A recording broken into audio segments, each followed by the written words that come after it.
저는 이만호입니다. 올해로 65. 택시 핸들을 잡은 지도 벌써 20년이 넘었죠. 오늘도 새벽 5시에 일어나 김밥 한 줄 물고 나왔습니다. 운전대를 잡으며 백미러에 비친 제 얼굴을 봤는데 언제 이렇게 늙었나 싶더군요.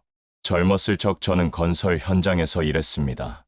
콘크리트 먼지 뒤집어 쓰며 하루 12시간씩 일했죠. 그때만 해도 제 꿈은 단순했습니다. 성실하게 일해서 집 한 채 마련하고 자식들 대학 보내고 노후엔 편하게 살자. 뭐 대단한 꿈도 아니었죠. 그저 평범한 가장의 소박한 바람이었습니다. IMF가 터졌을 때 건설 회사가 부도났습니다. 하루아침에 실업자가 됐죠. 45 나이에 새 직장 구하기란 하늘의 별 따기였습니다. 그때 택시 운전을 시작했죠. 처음엔 자존심이 상했습니다. 남들 앞에 나서기 좋아하던 제가 운전대나 잡고 있다니. 하지만 가족을 생각하면 자존심이 밥 먹여주는 건 아니지 않습니까? 제게는 철칙이 하나 있었습니다. 가난해도 자존심은 지키자. 아무리 힘들어도 남에게 손 벌리지 말자. 특히 자식들한테는 절대 짐이 되지 말자. 이게 제 인생 신조였죠. 아들 둘 키우면서 늘 말했습니다. 아빠는 죽어도 너희한테 손 안 벌린다고. 스스로 벌어서 스스로 해결한다고. 동네 사람들도 저를 성실한 사람으로 알았습니다. 술, 담배 안 하고 도박 안 하고 오로지 일만 했으니까요. 택시 기사들 사이에서도 이만호는 우직한 놈으로 통했죠. 손님들한테 바가지 안 씌우고 정직하게 미터기대로만 받고. 그게 제 자부심이었습니다. 큰아들이 대학 들어가던 날 기억납니다. 합격 통지서 들고 온 녀석 머리를 쓰다듬으며 말했죠. 아빠가 너희들 뒷바라지는 끝까지 할 테니 공부만 열심히 하라고. 그리고 나중에 아빠 늙어도 걱정하지 말라고. 아빠는 스스로 노후 준비 다 해놓을 거라고. 그땐 정말 그럴 수 있을 줄 알았습니다. 매달 꼬박꼬박 적금 붓고 퇴직금도 차곡차곡 모으면 노후쯤은 걱정 없을 거라 믿었죠. 얼마나 순진했는지 지금 생각하면 한심하기 짝이 없습니다. 작은아들이 군대 가던 날도 생각나네요. 훈련소 앞에서 악수하며 말했습니다. 건강하게만 다녀오라고. 제대하고 나면 아빠가 학비든 뭐든 다 대줄 테니 걱정 말라고. 녀석이 그러더군요. 아버지도 건강하셔야 한다고. 저는 웃으며 대답했죠. 아빠는 튼튼하니까 걱정 말라고. 사실 그때부터 허리가 아프기 시작했습니다. 하루 종일 운전대 잡고 있으니 디스크가 올만도 했죠. 병원 가서 수술하라는데 돈이 아까워 참았습니다. 파스 붙이고 진통제 먹으며 버텼죠. 그 돈이면 적금 한 달치는 더 넣을 수 있으니까요. 아내는 늘 걱정했습니다. 당신 몸도 좀 생각하라고. 돈이 다가 아니라고. 하지만 저는 고집을 꺾지 않았죠. 지금 고생하면 나중에 편할 거라고. 조금만 더 참으면 된다고. 그렇게 스스로를 다독이며 살았습니다. 저녁마다 통장 잔고 확인하는 게 유일한 낙이었죠. 조금씩 늘어가는 숫자를 보며 뿌듯해했습니다. 이 돈이 우리 노후를 책임질 거라고. 자식들한테 손 안 벌리고도 떳떳하게 살 수 있을 거라고. 그게 제 자부심의 원천이었습니다. 62세 되던 해 드디어 법인 택시 회사에서 퇴직했습니다. 정년이었죠. 30년 가까이 일한 대가로 받은 퇴직금이 통장에 입금되던 날, 저는 은행으로 달려갔습니다. 숫자를 확인하고 또 확인했죠. 5천만 원, 적지 않은 돈이었습니다. 집에 와서 아내한테 통장을 보여줬습니다. 아내 눈에 눈물이 맺히더군요. 고생 많았다고. 이제 좀 편하게 살자고. 저도 울컥했지만 참았습니다. 대신 아내 손을 꼭 잡고 말했죠. 이 돈은 우리 노후 자금이니까 절대 건드리지 말자고. 적금으로 묶어놓고 이자로 생활하자고. 다음 날 은행 VIP 창구로 안내받았습니다. 직원이 친절하게 상품을 설명하더군요. 정기예금에 넣으면 매달 이자가 얼마씩 나온다고. 저는 망설임 없이 전액을 3년짜리 정기예금에 넣었습니다. 이자율이 제일 높았거든요. 계약서에 도장 찍으며 가슴이 벅찼습니다. 내 손으로 집 한 채 마련하고 적금 하나는 남긴다. 이 평생의 약속을 지킨 것 같았죠. 비록 집은 전세지만 그래도 보증금은 있고 이제 퇴직금까지 있으니 노후는 걱정 없다고 생각했습니다. 퇴직 후에도 개인 택시로 일을 계속했습니다. 놀면 뭐 하나 싶기도 하고 조금이라도 더 벌어놓고 싶었죠. 아침 일찍 나가서 밤늦게 들어오는 일상은 변함없었지만 마음은 한결 가벼웠습니다. 이제 진짜 노후 자금이 있으니까요. 큰아들이 결혼한다고 했을 때도 당당했습니다. 아빠가 결혼 자금 보태줄 테니 걱정 말라고. 물론 퇴직금은 안 건드렸죠. 그동안 모아놓은 비상금에서 1,000만 원을 줬습니다. 아들이 미안해하길래 손사래를 쳤죠. 아빠 능력 안에서 하는 거니까 부담 갖지 말라고. 작은아들이 사업 자금이 필요하다고 했을 때도 마찬가지였습니다. 역시 비상금에서 500만 원을 빌려줬죠. 나중에 갚으라고 했지만 마음속으론 그냥 준 거나 다름없었습니다. 그래도 퇴직금만은 지켜야 한다고 생각했죠. 그게 마지노선이었습니다. 동창 모임에 나가면 다들 노후 걱정을 했습니다. 연금도 별로 없고 모아놓은 돈도 없다고. 저는 속으로 안도했죠. 그래도 나는 퇴직금이라도 있으니까 남들보다는 낫지 않나. 그런 생각에 어깨가 으쓱했습니다. 아내는 가끔 걱정스런 눈빛으로 물었습니다. 정말 우리 노후 괜찮을까? 병원비라도 크게 나오면 어쩔 거냐고. 저는 자신 있게 대답했죠. 걱정 마. 내가 다 계산해놨어. 퇴직금 이자랑 국민연금이랑 합치면 생활하는 데는 문제 없어. 사실 계산이고 뭐고 제대로 해본 적 없었습니다. 그저 막연히 5천만 원이면 충분할 거라 믿었죠.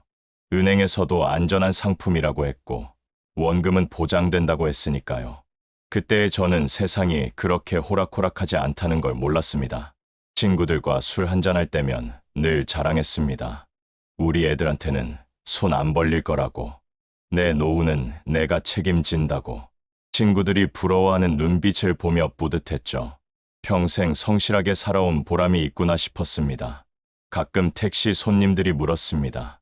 나이도 있으신데 왜 아직도 일하시냐고. 저는 웃으며 대답했죠. 일하는 게 좋아서요. 놀면 뭐합니까? 몸 움직일 수 있을 때까지는 일해야죠. 하지만 속마음은 달랐습니다. 조금이라도 더 모으고 싶었던 거죠. 퇴직금에 더해서 여유자금을 만들고 싶었습니다. 그렇게 1년이 지났습니다. 정기예금 통장을 확인할 때마다 흐뭇했죠. 이자가 차곡차곡 쌓여가는 걸 보며 안심했습니다. 이대로만 가면 정말 걱정 없겠구나. 자식들한테도 당당하고 아내한테도 떳떳한 가장이 될 수 있겠구나. 그런 생각에 하루하루가 행복했습니다. 어느 봄날 오후였습니다. 택시 영업 끝내고 집에서 쉬고 있는데 전화가 왔죠. 고등학교 동창 정수였습니다. 30년 지기 친구죠. 목소리가 심상치 않더군요. 만나서 얘기하자고. 급한 일이 있다고. 다방에서 만난 정수 얼굴은 초췌했습니다. 사업이 어렵다고 하더군요. 코로나 때문에 매출이 반토막 났다고. 대출금 갚을 날은 다가오는데 돈은 없고 이러다 부도 날 것 같다고. 그러면서 제게 부탁을 했습니다. 보증만 좀 서달라고. 금액을 듣고 놀랐습니다. 3천만 원. 적은 돈이 아니었죠. 정수는 간곡히 말했습니다. 6개월만 버티면 된다고. 정부 지원금 나오면 바로 갚겠다고. 만호야, 너밖에 믿을 사람이 없다고. 제발 이번 한 번만 도와달라고. 저는 망설였습니다. 보증의 위험성을 모르는 게 아니었죠. 하지만 정수 눈을 보니 거절할 수가 없었습니다. 고등학교 때부터 친했던 녀석. 제가 어려울 때 도와준 적도 있었죠. 무엇보다 정수는 성실한 사람이었습니다. 사업도 탄탄해 보였고요. 집에 와서 아내한테 얘기했더니 펄쩍 뛰더군요. 미쳤냐고. 보증이 뭔지 모르냐고. 그 돈 날리면 우리 노후는 어쩔 거냐고. 맞는 말이었습니다. 하지만 저는 이미 마음이 기울어 있었죠. 평생 의리 지키며 살았는데 이제 와서 외면할 수 없다고 생각했습니다. 아내와 며칠을 싸웠습니다. 아내는 끝까지 반대했죠. 자식들 생각이라도 하라고. 우리가 망하면 애들한테도 피해 간다고. 하지만 저는 고집을 꺾지 않았습니다. 정수가 망하게 놔둘 수 없다고. 친구 하나 못 도와주면서 무슨 낯으로 살겠냐고. 결국 제 고집대로 했습니다. 은행에 가서 보증을 섰죠. 도장 찍는 손이 떨렸지만 모른 척했습니다. 정수는 눈물을 글썽이며 고맙다고 했죠. 반드시 갚겠다고. 절대 피해 안 준다고.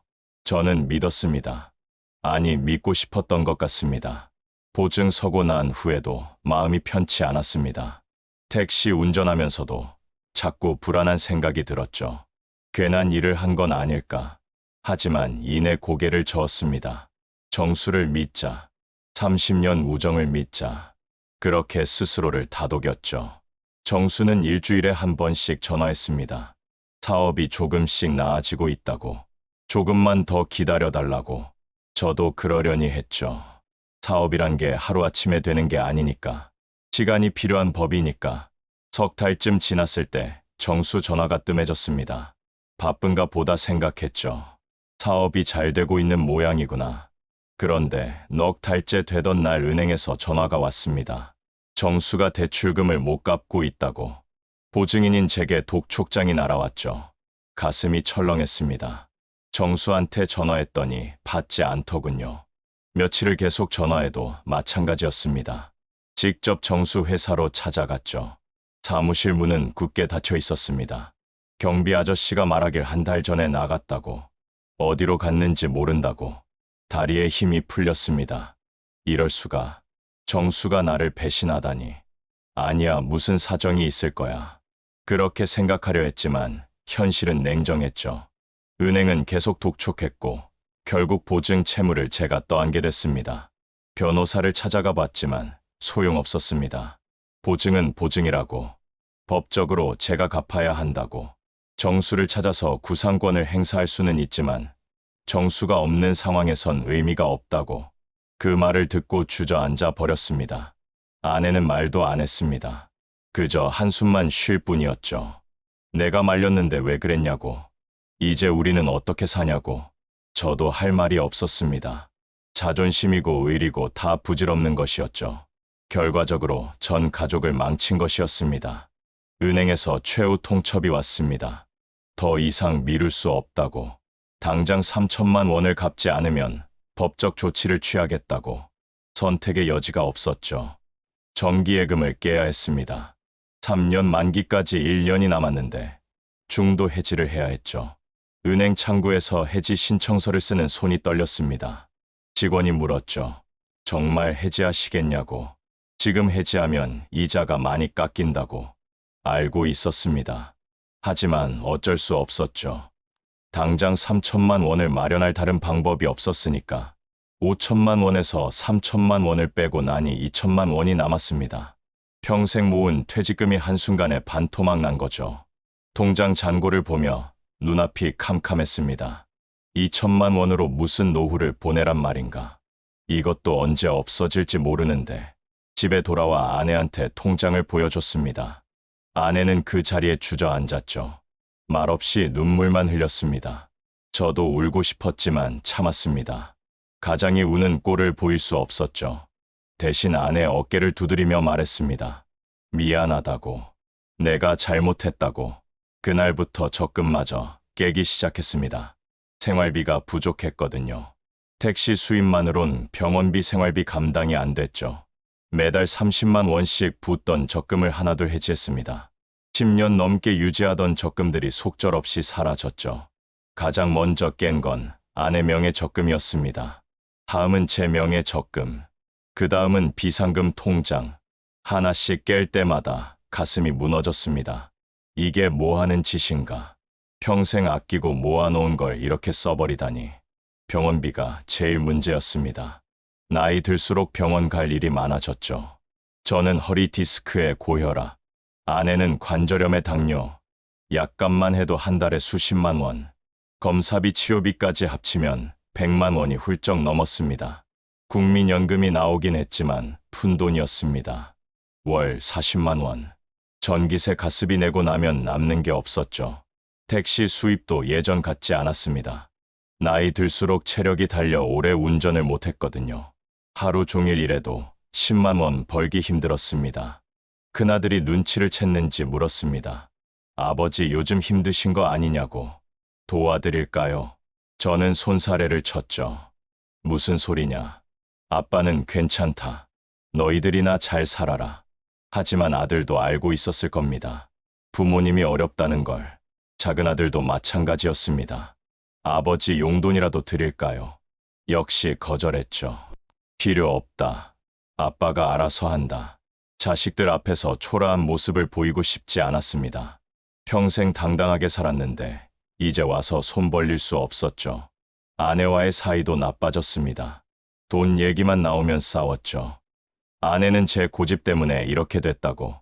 저는 할 말이 없었습니다.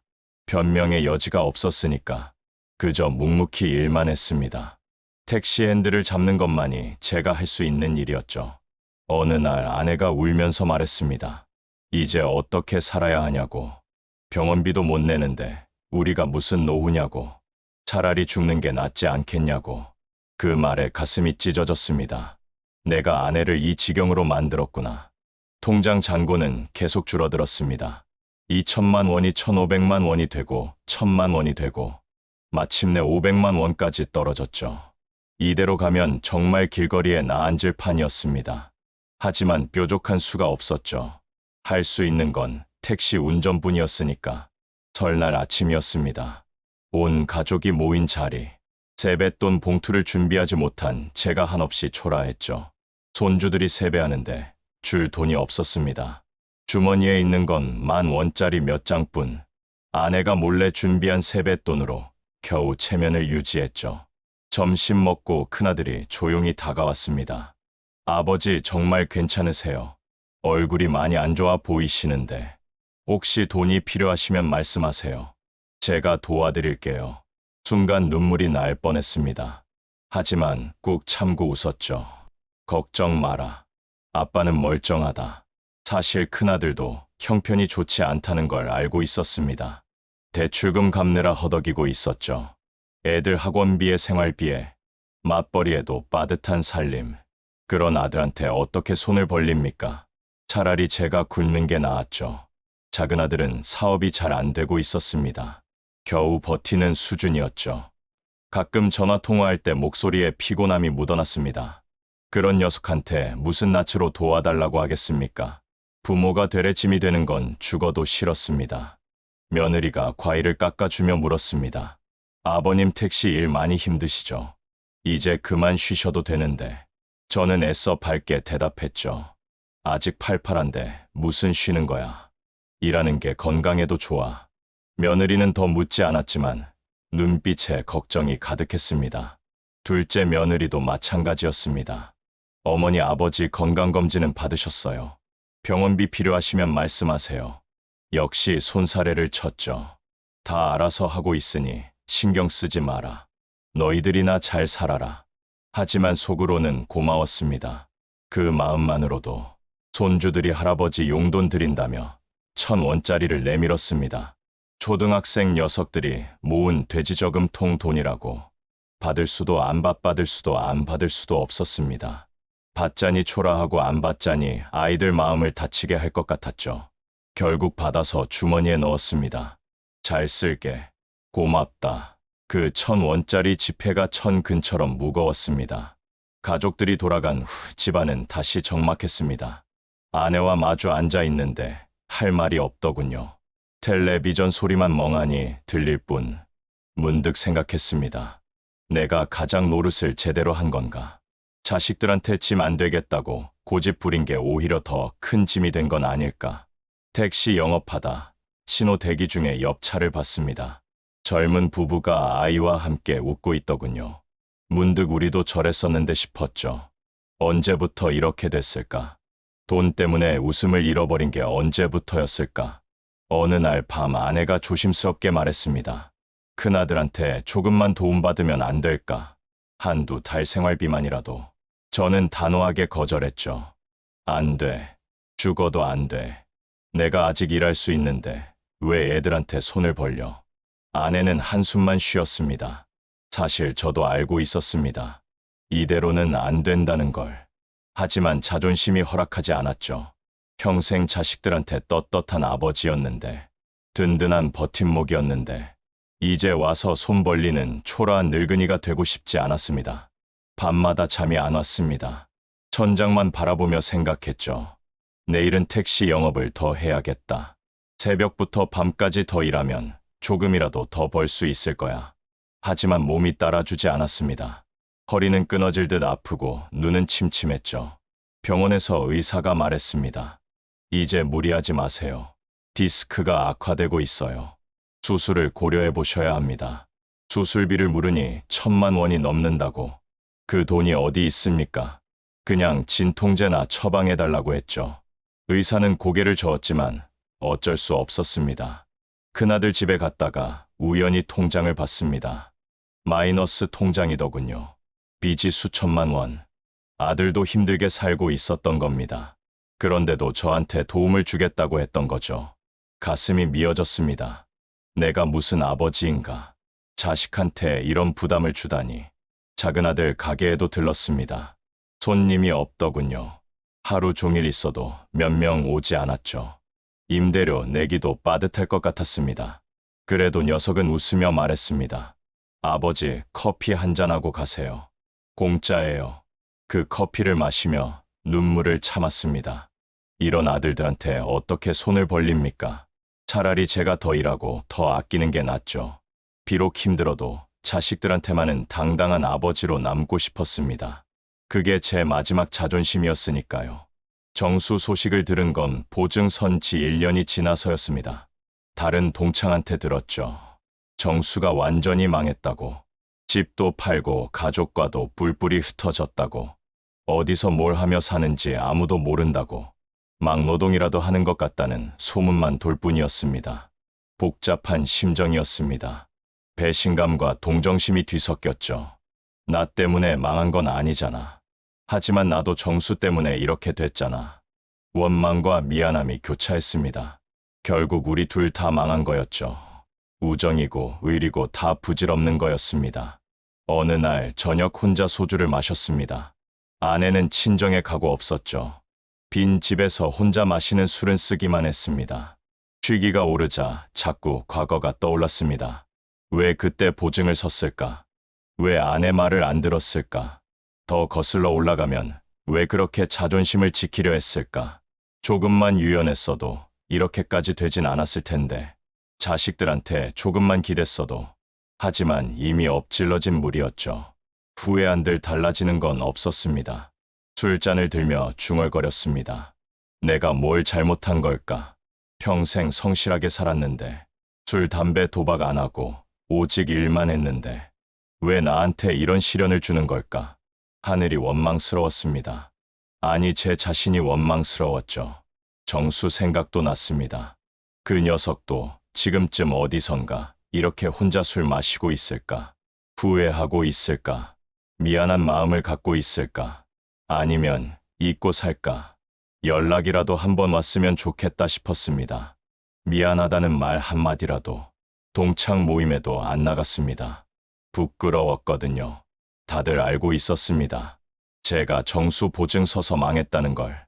동정 어린 눈빛이 싫었습니다. 불쌍하게 보는 시선이 싫었죠. 그래서 아예 연락을 끊었습니다. 혼자가 편했습니다. 택시 손님 중에 사업하는 사람이 있었습니다. 보증은 절대 서지 말라고 하더군요. 그게 망하는 지름길이라고. 이제 와서 그런 말 들으니 허탈했습니다. 왜 진작 그런 조언해주는 사람이 없었을까? 아니, 있었어도 제가 안 들었겠죠. 가끔 정수와의 추억이 떠올랐습니다. 고등학교 때 같이 놀던 일, 군대 가기 전 술 마시던 일, 결혼식 때 축가 불러주던 일. 그땐 정말 끈끈한 우정이었는데 돈 앞에서는 그 모든 게 무너졌습니다. 평생 지켜온 의리가 저를 망쳤습니다. 하지만 그 의리 때문에 살아온 것도 사실이었죠. 이 모순을 어떻게 받아들여야 할까요? 결국 세상은 냉정한 곳이구나. 정만으론 살 수 없구나. 뒤늦은 깨달음이었습니다. 술병이 비었습니다. 더 마시고 싶었지만 돈이 아까웠죠. 일어서려는데 핸드폰이 울렸습니다. 모르는 번호였죠. 받았더니 정수였습니다. 떨리는 목소리로 말하더군요. 만호야, 미안하다. 정말 미안하다. 그 말만 반복했습니다. 전화를 끊고 한참을 멍하니 있었습니다. 미안하다. 그 한마디가 위로가 될 줄 알았는데 아니었습니다. 오히려 더 허무했죠. 미안하다고 해서 돌아오는 건 없으니까. 이미 다 잃어버렸으니까. 그저 씁쓸할 뿐이었습니다. 정수 소식을 들은 건 보증 선지 1년이 지나서였습니다. 다른 동창한테 들었죠. 정수가 완전히 망했다고. 집도 팔고 가족과도 뿔뿔이 흩어졌다고. 어디서 뭘 하며 사는지 아무도 모른다고. 막노동이라도 하는 것 같다는 소문만 돌 뿐이었습니다. 복잡한 심정이었습니다. 배신감과 동정심이 뒤섞였죠. 나 때문에 망한 건 아니잖아. 하지만 나도 정수 때문에 이렇게 됐잖아. 원망과 미안함이 교차했습니다. 결국 우리 둘 다 망한 거였죠. 우정이고 의리고 다 부질없는 거였습니다. 어느 날 저녁 혼자 소주를 마셨습니다. 아내는 친정에 가고 없었죠. 빈 집에서 혼자 마시는 술은 쓰기만 했습니다. 취기가 오르자 자꾸 과거가 떠올랐습니다. 왜 그때 보증을 섰을까? 왜 아내 말을 안 들었을까? 더 거슬러 올라가면 왜 그렇게 자존심을 지키려 했을까? 조금만 유연했어도 이렇게까지 되진 않았을 텐데. 자식들한테 조금만 기댔어도. 하지만 이미 엎질러진 물이었죠. 후회 한들 달라지는 건 없었습니다. 술잔을 들며 중얼거렸습니다. 내가 뭘 잘못한 걸까? 평생 성실하게 살았는데, 술, 담배, 도박 안 하고 오직 일만 했는데 왜 나한테 이런 시련을 주는 걸까? 하늘이 원망스러웠습니다. 아니, 제 자신이 원망스러웠죠. 정수 생각도 났습니다. 그 녀석도 지금쯤 어디선가 이렇게 혼자 술 마시고 있을까? 후회하고 있을까? 미안한 마음을 갖고 있을까? 아니면 잊고 살까? 연락이라도 한번 왔으면 좋겠다 싶었습니다. 미안하다는 말 한마디라도. 동창 모임에도 안 나갔습니다. 부끄러웠거든요. 다들 알고 있었습니다. 제가 정수 보증 서서 망했다는 걸. 동정 어린 눈빛이 싫었습니다. 불쌍하게 보는 시선이 싫었죠. 그래서 아예 연락을 끊었습니다. 혼자가 편했습니다. 택시 손님 중에 사업하는 사람이 있었습니다. 보증은 절대 서지 말라고 하더군요. 그게 망하는 지름길이라고. 이제 와서 그런 말 들으니 허탈했습니다. 왜 진작 그런 조언해주는 사람이 없었을까? 아니, 있었어도 제가 안 들었겠죠. 가끔 정수와의 추억이 떠올랐습니다. 고등학교 때 같이 놀던 일, 군대 가기 전 술 마시던 일, 결혼식 때 축가 불러주던 일. 그땐 정말 끈끈한 우정이었는데 돈 앞에서는 그 모든 게 무너졌습니다. 평생 지켜온 의리가 저를 망쳤습니다. 하지만 그 의리 때문에 살아온 것도 사실이었죠. 이 모순을 어떻게 받아들여야 할까요? 결국 세상은 냉정한 곳이구나. 정만으론 살 수 없구나. 뒤늦은 깨달음이었습니다. 술병이 비었습니다. 더 마시고 싶었지만 돈이 아까웠죠. 일어서려는데 핸드폰이 울렸습니다. 모르는 번호였죠. 받았더니 정수였습니다. 떨리는 목소리로 말하더군요. 만호야, 미안하다. 정말 미안하다. 그 말만 반복했습니다. 전화를 끊고 한참을 멍하니 있었습니다. 미안하다. 그 한마디가 위로가 될 줄 알았는데 아니었습니다. 오히려 더 허무했죠. 미안하다고 해서 돌아오는 건 없으니까. 이미 다 잃어버렸으니까. 그저 씁쓸할 뿐이었습니다. 그날도 평소처럼 택시 영업을 하고 있었습니다. 오후 3시쯤 강남역에서 손님이 탔죠. 백미러로 보니 40대 중반쯤 되어 보이는 남자였습니다. 양복을 말끔하게 차려입은 게 사업가 같았죠. 목적지를 말하는데 목소리가 나직었습니다. 신호등에 서서 다시 백미러를 봤습니다. 손님도 저를 보더니 눈이 커지더군요. 이만호 반장님 아니세요? 깜짝 놀랐습니다. 저를 아는 사람이었죠. 누구시죠? 저 김민수예요. 20년 전 건설 현장에서 같이 일했던. 기억나세요? 아, 민수. 기억났습니다. 20살간 넘은 앳된 청년이었죠. 대학 등록금 벌려고 현장에서 아르바이트 하던. 제가 많이 챙겨줬습니다. 밥 사주고 일 가르쳐주고 힘들어할 때마다 격려해주고 착한 녀석이었는데 어느 날 갑자기 그만뒀죠. 민수가 뒷좌석에서 앞으로 고개를 내밀었습니다. 반장님 덕분에 제가 여기까지 왔어요.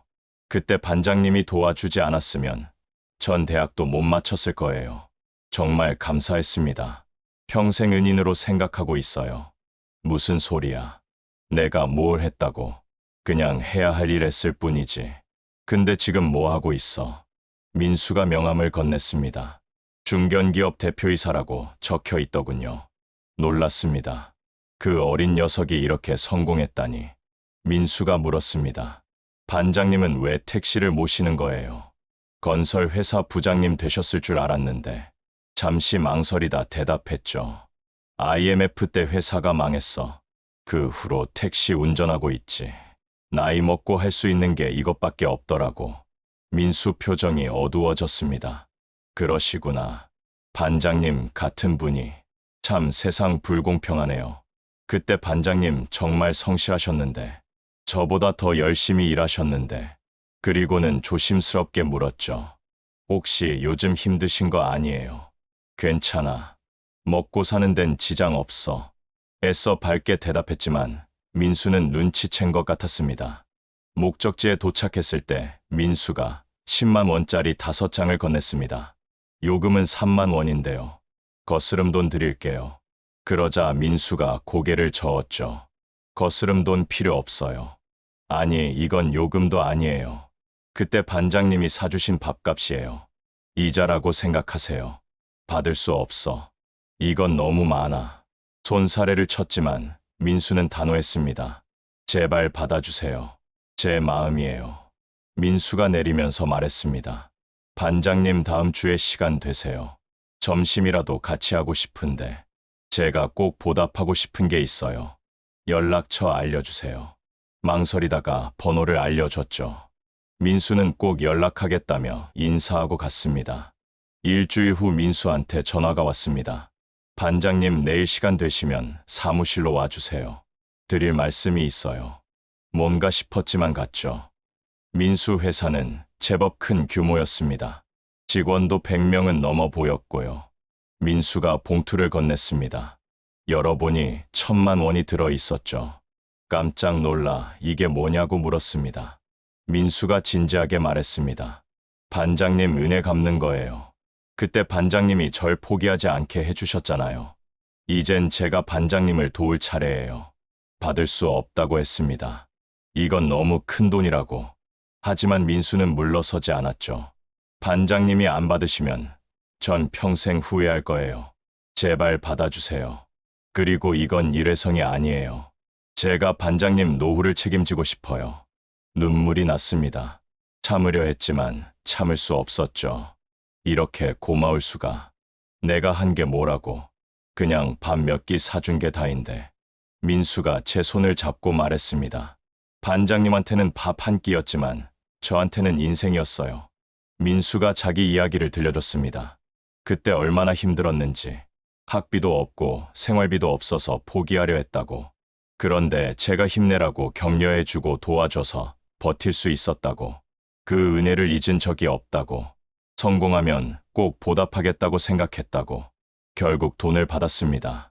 자존심이 허락하지 않았지만 민수 마음을 생각하면 거절할 수 없었죠. 그리고 솔직히 너무 절실했습니다. 이 돈이면 당분간은 버틸 수 있을 테니까. 병원비도 낼 수 있고 생활비도 될 테니까. 민수를 만난 후 많은 생각을 했습니다. 평생 의리 지키며 살았는데 정작 의리 있는 친구한테는 배신당했죠. 그런데 까맣게 잊고 있던 민수가 나타나 은혜를 갚았습니다. 인생이란 게 참 알 수 없는 것 같습니다. 아내한테 민수 이야기를 했더니 눈물을 흘리더군요. 하늘이 도운 거라고. 당신이 평생 선하게 살았으니까 이런 일이 생긴 거라고. 저도 그런가 싶었습니다. 악하게 살지 않았으니 이런 보답을 받는구나. 민수는 약속대로 매달 연락했습니다. 필요한 거 없냐고. 도움 줄 거 없냐고. 처음엔 부담스러웠지만 이제는 고마운 마음으로 받아들입니다. 제가 베푼 작은 친절이 이렇게 큰 선물로 돌아왔으니까요. 자식들한테도 솔직하게 말했습니다. 그동안 힘들었다고. 하지만 이제는 괜찮다고. 민수 같은 고마운 사람을 만났다고. 아들들이 안도하더군요. 그동안 많이 걱정했다고. 도와드리고 싶었는데 아버지가 거절해서 마음 아팠다고 큰아들이 말했습니다. 아버지, 이제 자존심 좀 내려놓으세요. 우리도 가족인데 서로 기대며 살아야죠. 그동안 아버지가 우리를 키워주셨으니 이제는 우리가 아버지를 도울 차례예요. 그 말에 또 눈물이 났습니다. 작은 아들도 거들었죠. 맞아요, 아버지. 혼자 다 짊어지려 하지 마세요. 그게 오히려 우리한테는 더 큰 짐이에요. 아버지가 행복해야 우리도 행복해요. 그제야 깨달았습니다. 내 고집이 가족들을 더 힘들게 했구나. 이제 택시 영업도 무리하지 않습니다. 하루 되어서 시간만 일하죠. 돈보다 건강이 중요하다는 걸 알았으니까 병원도 제때 갑니다. 수술이 필요하면 수술도 받을 겁니다. 살아있어야 가족과 함께 할 수 있으니까요. 정수한테서 가끔 연락이 옵니다. 미안하다는 말과 함께 언젠가는 꼭 갚겠다고. 이제는 원망하지 않습니다. 정수도 나름대로 최선을 다했을 테니까. 실패는 누구에게나 올 수 있는 일이니까. 용서하니 마음이 편해졌습니다. 돈은 결국 다 잃었습니다. 집도 없고 적금도 없죠. 하지만 남은 게 있습니다. 가족이 있고 민수 같은 고마운 인연이 있습니다. 그리고 깨달음이 있죠. 돈보다 중요한 게 사람이라는 걸. 자존심보다 중요한 게 관계라는 걸. 저녁 노을이 아름답습니다. 아내와 나란히 앉아 하늘을 봅니다. 붉게 물든 하늘이 우리 인생 같다고 아내가 말합니다. 고생도 많았지만 그래도 아름답지 않냐고. 맞습니다. 힘들었지만 헛되지 않았습니다. 손자들이 놀러 왔습니다. 할아버지 할머니를 보며 까르르 웃죠. 그 웃음소리가 약이 됩니다. 이 아이들에게 물려줄 재산은 없지만 물려줄 이야기는 있습니다. 돈이 다가 아니라는 것, 사람이 가장 소중하다는 것.